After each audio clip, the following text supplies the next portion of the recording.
Good evening, good evening to you once again, friends and family. I'm Jasmine Gordon.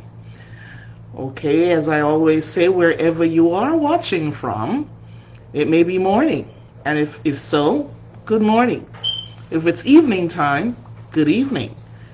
And if it's afternoon, a pleasant good afternoon to you. I am, yes, ecstatic to be here once again just to share with you words of encouragement.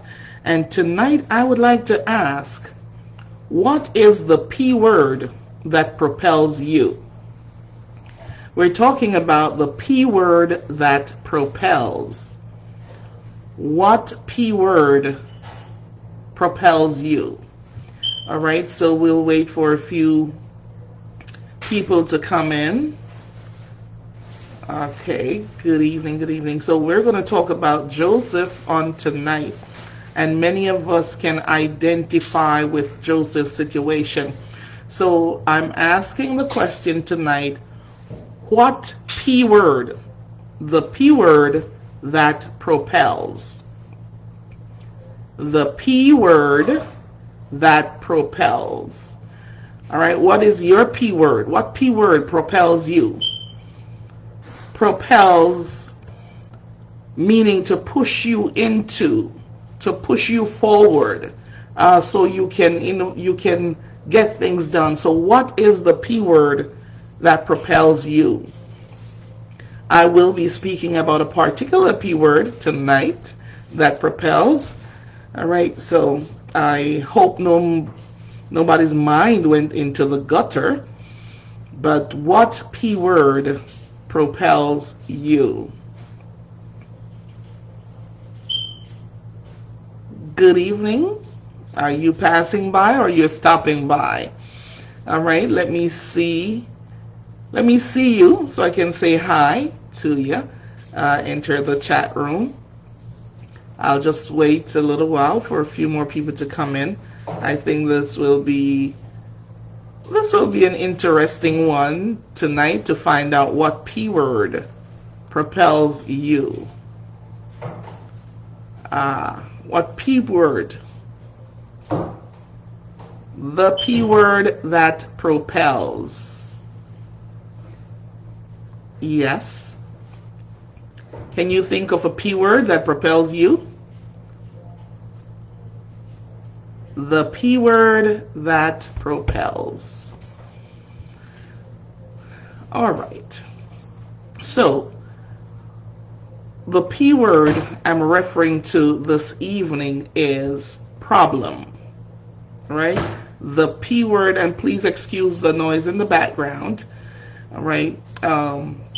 So the P word that propels, for it is problem. We're talking about problems tonight.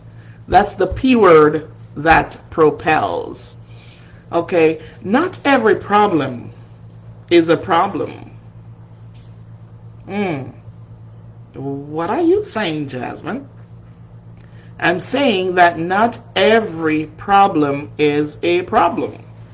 There are some necessary problems. Yes, there are. There are some necessary problems.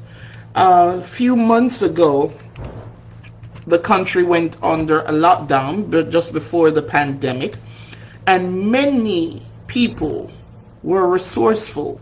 They went within and found their gifts and talent and the things that they can do to make things happen for them. Many people were laid off from their jobs, no income. I remember hearing the story of a young lady. I think she works at NASA, I think. And however, she was laid off, and then she started baking. And I think, if my memory serves me correctly, she did not go back to work. She started baking and started supplying restaurants and shops and supermarkets, and many others. There are many testimonies out there of people who face problems, and because of those problems, they found themselves. They found out ways how to be innovative. They found ways how to make things work and to make life better.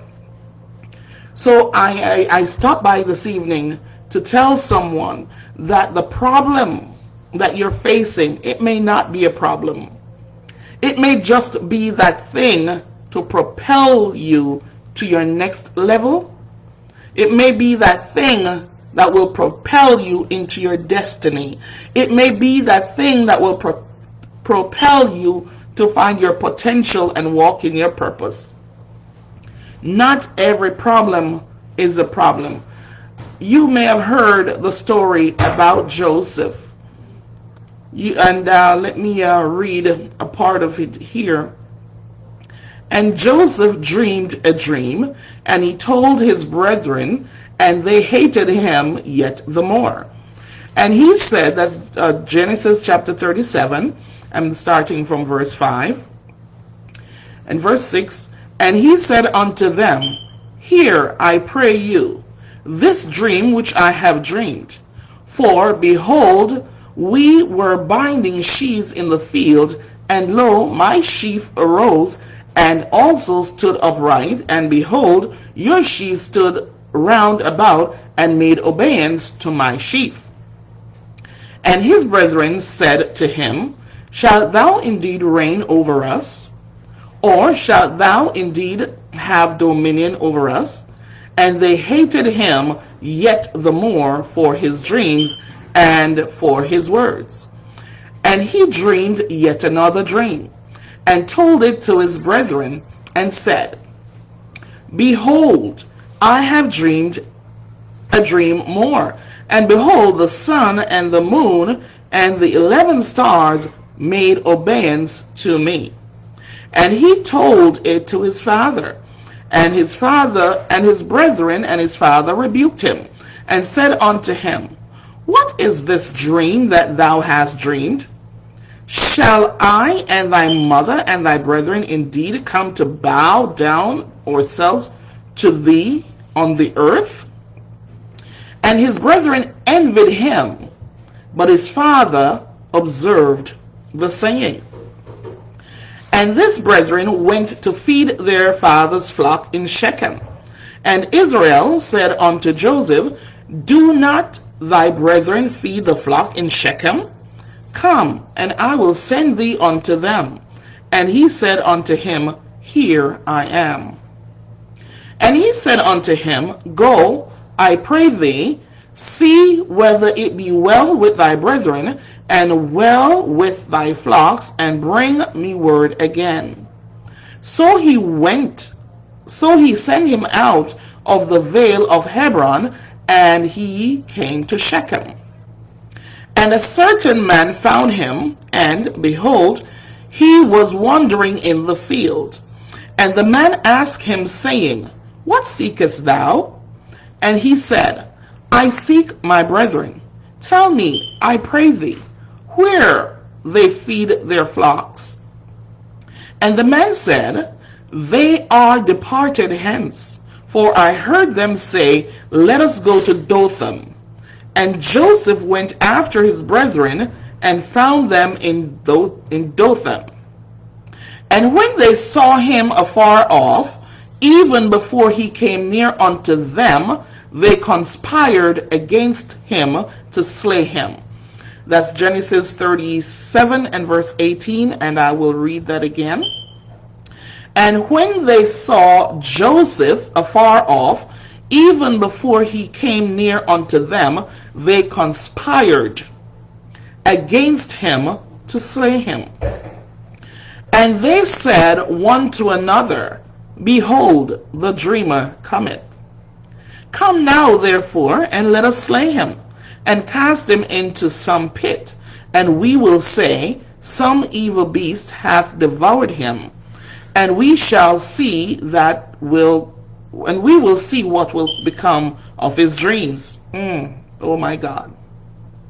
And Reuben heard it, and he delivered him out of their hands, and said, Let us not kill him. And Reuben said unto them, Shed no blood, but cast him into this pit that is in the wilderness, and lay no hand upon him, that he might rid him out of their hands, to deliver him to his father again. And it came to pass, when Joseph was come unto his brethren, they stripped Joseph out of his coat of many colors that was on him. And they took him and cast him into the pit, and the pit was empty. There was no water in it. And they sat down to eat bread, and they lifted up their eyes and looked, and behold, a company of Ishmaelites came from Gilead with their camels bearing spicery and balm and myrrh, going to carry it down to Egypt. And Judah said unto his brethren, What profit is it if we slay our brother and conceal his blood? Come, and let us sell him to the Ishmaelites, and let not our hand be upon him, for he is our brother and our flesh. And his brothers and his brethren were content. Then there passed the Midianites, merchantmen, and they drew and lifted Joseph out of the pit, and sold Joseph to the Ishmaelites for 20 pieces of silver. And they brought Joseph into Egypt. I hope I don't cry. This is a story that I read over and over, and each time I read it, I'm feeling the same way. But God is God. Verse 29, And Reuben returned unto the pit, and behold, Joseph was not in the pit, and he rented his clothes. I will pause there for tonight because I feel like I'll be doing a series on this. Here we are tonight talking about the P word that propels. Joseph had a problem, but it wasn't him who really has the problem. It was his brothers. They have a problem with him being a dreamer. They have a problem with his gifts. They have a problem with the anointing that God placed upon him. They have a problem with the way their father loved him. And they conspired to kill him. The Bible says that they hated him. They envied him. They were jealous of him. But because of that hatred problem, the jealousy problem, the envious problem, guess what? They pushed Joseph into his destiny to fulfill his purpose and not realizing it. I stopped by to tell somebody tonight that you may be a Joseph and you may have some brothers around you, but remember, there is a Reuben. Reuben tried to talk them, and he was effective. He tried to talk them out of not killing him, killing Joseph, throw him in this pit. So what he would have done when they went home, then he would go back and take Joseph out of the pit. I want to let somebody know tonight, the problem that you are facing, it may not be a problem. Problem can propel you into your destiny. Problem can propel you to fulfill your promise. Problem can propel you to fulfill your purpose. Had it not been for the darkness problem, Con Edison wouldn't have created the light bulb. Had it not been for the illness problems, sickness, infirmities, they wouldn't think about building hospitals. Had it not been for the illiteracy problem, they wouldn't dream of building learning institutes like the high schools, the colleges, the universities, the primary school, the kindergartens. Had it not been for the racial problem, Martin Luther King wouldn't have started the civil rights movement. Had it not been, and don't want to be sounding insensitive to this situation, I send out my condolences to those who have suffered loss because of COVID virus. My prayers are with you. But had it not been for this pandemic, many family members wouldn't have come close to each other. Had it not been for the pandemic, many wouldn't have drawn closer to Jesus. Had it not been for the pandemic, many wouldn't find their resources within them. They wouldn't find their calling and step out in their calling. Had it not been for the pandemic problem, many wouldn't know who they are. Had it not been for the drug abuse problem, there wouldn't be any rehab. Had it not been for the hunger problem, I don't think anyone would have thought about the food pantries. Had it not been for the disease problems, they wouldn't thought about the vaccines. So I want to say to somebody tonight that your problem may be a necessary one. Not every problem is a problem.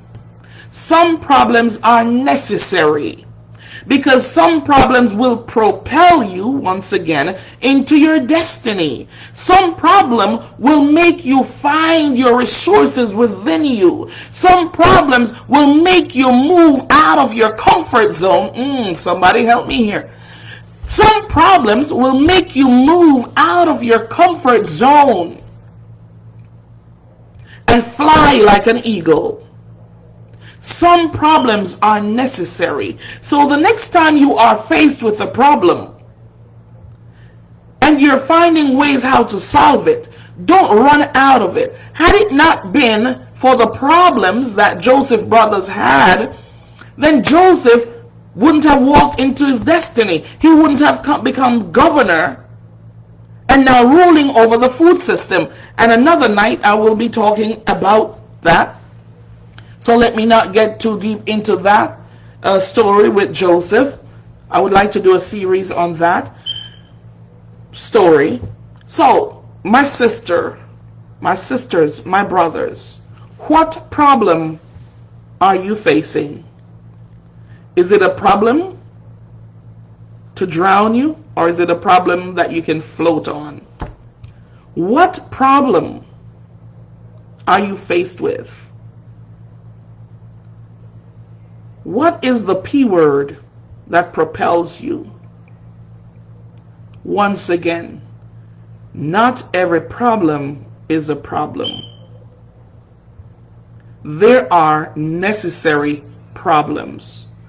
Some of them you need to embrace, because some of these problems will be your best friend, if I may say so. Some of these problems will make you be who God calls you to be, because you will find a way how to get out of that situation. You'll find a way how to solve that problem, and by doing so, you'll find out the greatness that is locked up on the inside of you. Hence, there are necessary problems. The P word that propels. And tonight, P word that propels is called problem. Yes, problem will make you become great. Problem will make you become effective. Problem can make you become innovative. Problem can make you be the head and not the tail. Problem can make you be the lender and not the borrower. Financial problems around. Hence the people who created the banks. They want to solve a problem. So because of that problem, then the banks were raised up. What problem are you facing tonight that you want to run away from but not seeing the blessing in there? Joseph was pushed into his destiny. Joseph was pushed into his promise. because of hatred problem, jealousy problem, envious problem on his brother's path. So, my sisters and my brothers, don't try to run away from your problems. While you're going through them, seek God and see why He allows them. Because anything that you're going through, anything that's happening to you tonight, remember, God is allowing it to happen. He has the last word. He has the last say. Whatever problem you may face, seek God in it. While you're going through, I'm not saying thank God for the problem. I'm saying while you're going through the problem, ask God, why is He allowing this to happen? Is it the problem that will build your character? Is that the problem that will build your integrity? Is that the problem that will cause you to be more compassionate with others? Is that the problem that will see you, that will allow your eyes to be open to reality? Don't be too quick to run away from the P word that will propel you into your destiny. Once again, my name is Jasmine Gordon, and as I always say, remember, God can do more for you in 5 minutes than you can do for yourself in a lifetime. All you have to do is make the choice, and God will make the changes. But remember, it's your choice that will determine your destiny. It's your choice that will determine with whom you spend eternity. It's your choice that will determine where you spend eternity. Have a good evening, and may God continue to bless you, cover you, protect you, hide you, guide you, shield you, and provide for you. I pronounce a blessing of God, the blessings of God upon you, your children and grandchildren, upon your business, upon everything that connects to you. This is Jasmine saying, have a good evening, and God bless you. Thank you for stopping by.